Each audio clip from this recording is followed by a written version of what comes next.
saw a tweet last night or this morning from the beloved Vic Lombardi on the morning show here.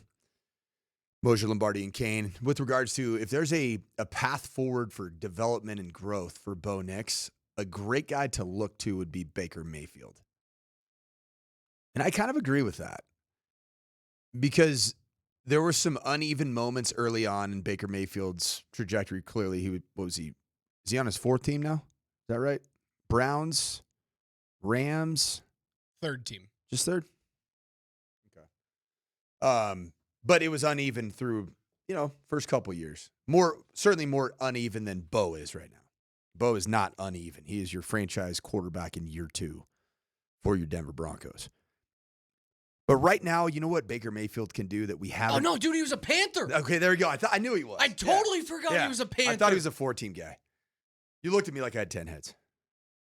I think completely forgot Baker Mayfield was a Panther. You weren't like 100% sure because it kind of felt like he was journeymanish. Very journeyman-like for about a 2-year stretch, 2 or 3 year stretch. What I'd say about Bo, different than Baker. Baker in back-to-back weeks, have you watched what he's done with the game on the line? It's this quote that I talk about with the quarterback position.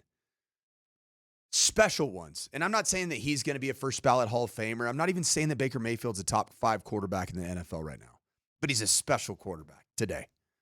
In back-to-back weeks to start off an NFL season, he has taken the football with a deficit and, against all odds, led a drive in essentially a 2-minute space to go win a football game. In both games it was less than 2 minutes. Right, and I use the word 2 minute as a football guy, just against the generic, clock. You got to go. You're in 2-minute mode. You got to boogie. A lot of people actually nowadays call it 1-minute offense, just for what it's worth. I mean, look at how many of these games you score with a minute and 30, or like the Giants score 37 seconds left on the clock. And you go, well, in my history, in my watching history of the NFL, you should win that football game.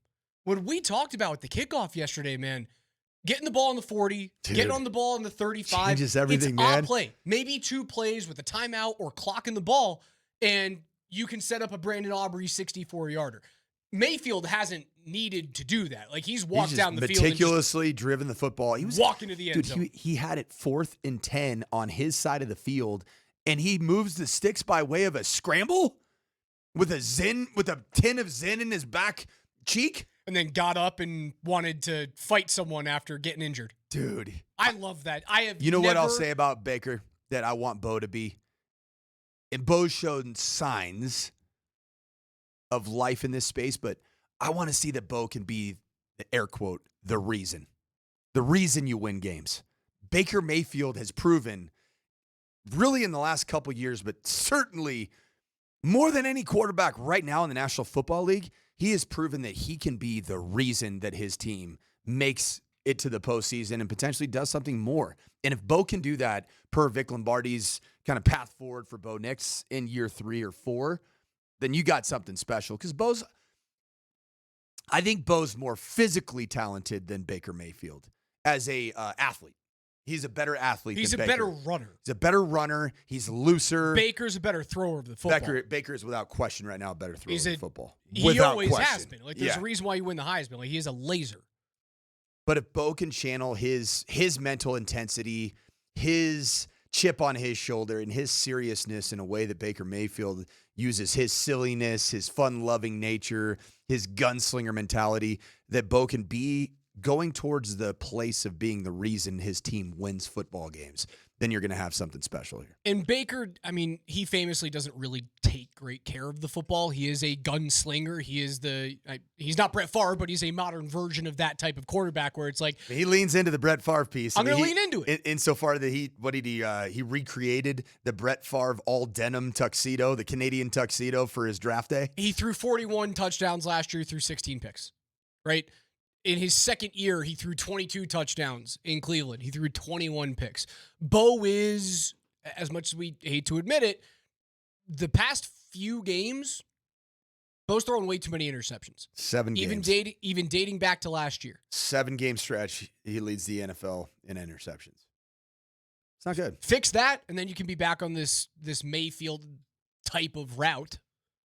I still believe in Nix. I do. He Oh, did yeah, it. He 100%. did enough with that offense to get you in the right spot. If you're a Broncos the two fan- penalties screwed you. The 20 yards of penalties prior to the Lutz field goal is, for me, what cost you the football game. If you're a Broncos fan, you should leave that awful, disgusting, despicable loss at Indianapolis with some positive takeaways. And one of them is Bo Nix is good. He's a good player. He went on the road and he made some significantly impressive plays that, frankly, made this a contest when your defense didn't have its A game. The other thing you should leave with is knowing that Troy Franklin and all the offseason storylines about his ascension in training camp, his ascension, which we saw, all of us saw in preseason football games, Troy Franklin's the real deal. Troy Franklin, when we were coaching against Troy Franklin at Oregon in 2022, his second to last season as a Duck, I was told that he is a first-round draft pick talent at the wide receiver position by countless scouts in the National Football League. And it was between the ears for him why he didn't go in the first round. Well, it seems like whatever was between the ears that was lacking, we saw it last year. He also felt a little thin as a rookie, and he's bigger. He didn't put out on as much muscle as like Marvin Harrison Jr. did this year, But he put a lot. he put enough on. I walked by that one day. Do you remember walking over to our tent? And I was like, dude, is that Different Troy guy. Franklin? Right? Different dude. Wait, hold on. Is that the same guy? What did he do this offseason? You know what else he did? He was thinner, but he also kind of played and acted and carried himself like he wasn't physically advanced in the National Football League. A finesse wide receiver. He was a finesse wide receiver. 6'3", and he's probably pushing, my guess is like 190 now. I think he's bigger than that. Maybe a little bit bigger. Like, you look at that dude. He's slapped together pretty good. Right. He did carry himself as a finesse wide receiver. A finesse wide receiver that if you got in his head a little bit, or if you physically altered his IMG route. Academy wide receiver. I like that. Just as long as you don't say the school I coach at. Because you probably could say that maybe based off historical context. Not anymore. Not anymore. I don't allow that to happen. Tough Guy Tuesday. There's obviously silver linings to take out of the first 2 weeks. And the silver lining, what? Troy Franklin came in. He was listed at 6'3", 180 pounds, man. You know how slender that is? That's what he came out when he was that was his rookie year. He's got to be carrying another You're probably right. 10 to 15 it's probably more. 190. Yeah. You're probably right. And it matters. Yeah, right? it really matters. Because 6'3", 180, that's small for college. Like, that's like if I was coaching at, CU or Stanford or Notre Dame, and I'm looking through like the off-season weights, and I saw my number one wide receiver, 6'3", 180, I would say in college, hey, man, we got to get that guy up to 190, 195. That's too slender. And he did. And he's a dog. And he's showing it through 2 weeks, and I love it. It's a great thing for the Broncos, man. Can you believe that Troy Franklin has 12 catches on the year already? Like he's a top 20 wide receiver in the league through 2 weeks in terms of receptions, yards per reception. 11.08. It's fantastic. Catch rate, right? I think he's at 80% right now. He's caught 12 of 15 targets, if I'm correct. Do you like this about Troy Franklin? When he makes a play, he has such an infectious energy about him that wakes up a team that, frankly, I don't know if during training camp, I don't know if during the preseason games, when I watched the first string offensive unit play, maybe outside of J.K. Dobbins on one of those really physical practice days, I don't know that there was that feeling of like, dog is out there. Somebody that's going to be the fire starter, that's going to get this thing brewing and spread like crazy. You have it on the defense. We saw it between Hufanga no and Greenlaw, and unfortunately, Greenlaw hasn't been a part of this Broncos defense for the first 2 weeks of the regular season. That's something I'm looking for week 3. If Greenlaw is not healthy and you can't rely upon him against the Chargers, there are some issues. I'll hate it. Big time issues. All right, you have it on defense between Hufanga and Greenlaw in terms of the fire starters. Starter, and also just that emotional presence, that energy. I would say Nick Benito has it too, man. Sure. I love the way Nick Benito plays the game of football. Somebody might watch this and say that's stupid. Like you're gonna gauge a player based off their celebrations when they make a good play. Man, that energy is contagious. It's infectious on that side of the ball, and sometimes it permeates to other sides of the football.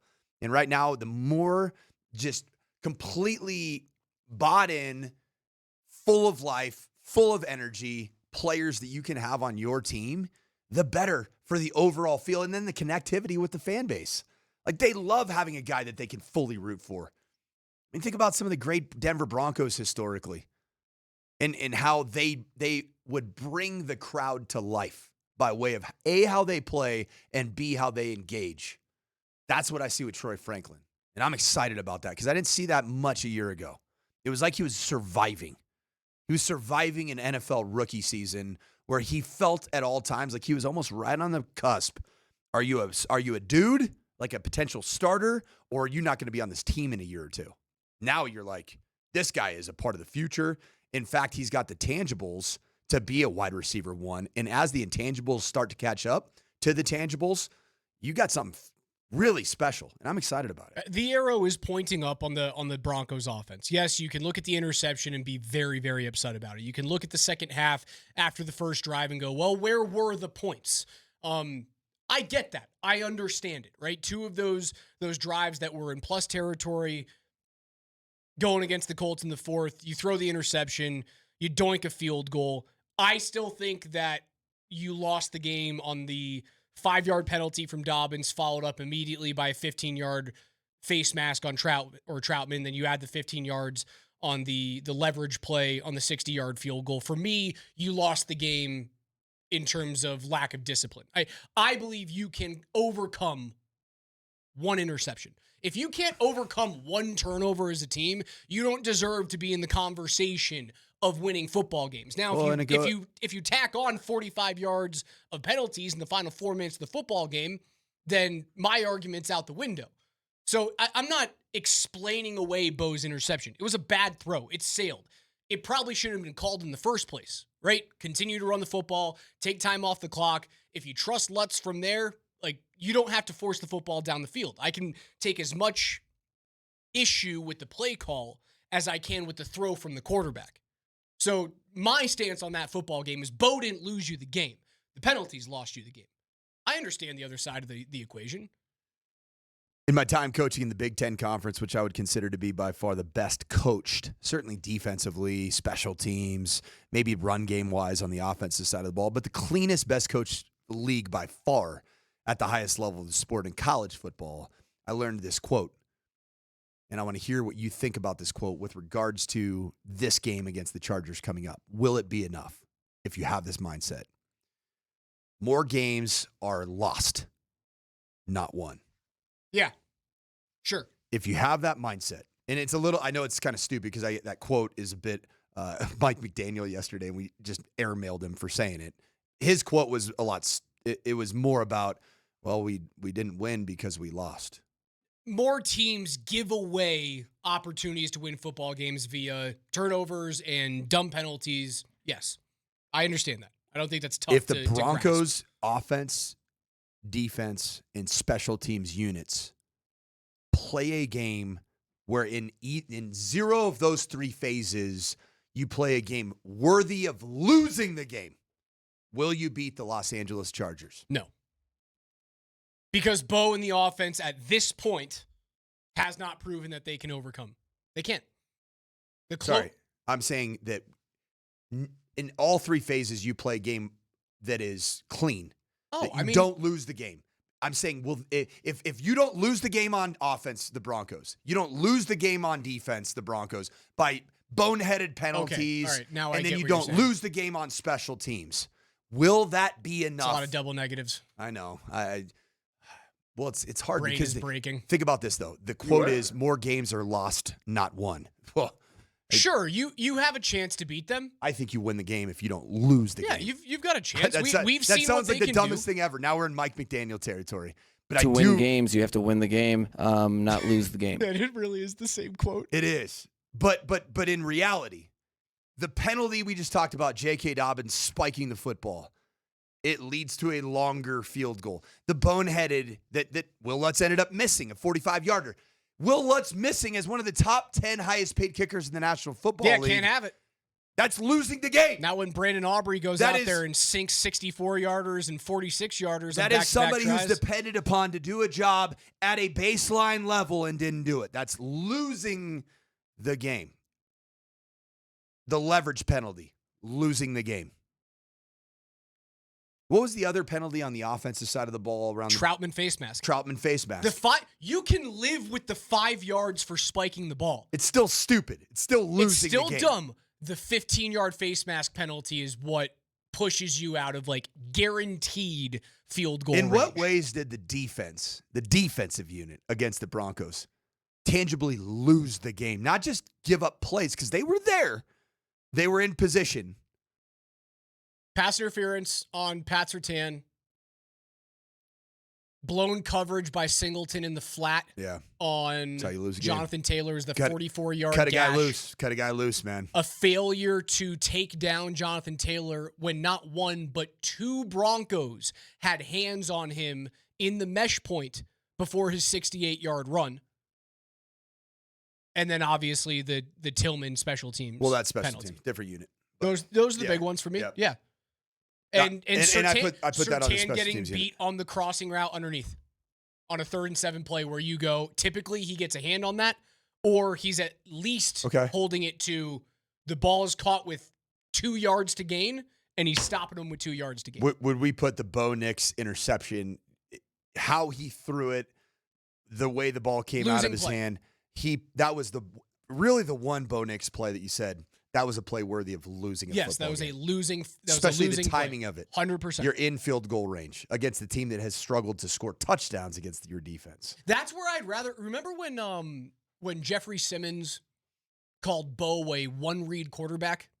If his one read isn't there, he's going to take off and run. I wish that Jeffrey Simmons would have spoken truth into Bo in that moment. No doubt.